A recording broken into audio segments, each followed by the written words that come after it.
আমরা নতুন কাশবাগানের সন্ধানে আজ বের হয়েছি ব্রহ্মপুত্র নদীর তীরে, এবং এই নদীর তীরে এখানে আমরা দেখতে পাচ্ছি মাইলের পর মাইল জায়গা নিয়ে বিশাল কাশবাগান, যার মানে সাদা সাদা এই কাশফুল দেখতে আসলে সত্যি খুব মনোরম এক দৃশ্য।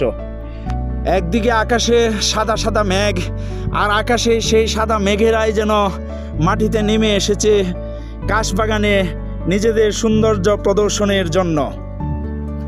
অবশেষে এসে গেছে আমাদের সেই কাঙ্ক্ষিত স্থানে, সেই সুন্দর এক কাশবাগানে, যার বিস্তীর্ণ এলাকা জুড়ে শুধু কাশফুল আর কাশফুল। আমি এবং আঁচল সাথে রয়েছে অঙ্কন।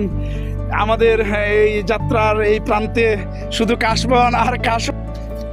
ব্রহ্মপুত্র নদীর তীরে এই যে বিস্তীর্ণ কাশবন এবং এই শরৎকালে যে কাশফুল ফুটেছে, সাদা সাদা কাশফুল দেখতে কতই না অপূর্ব।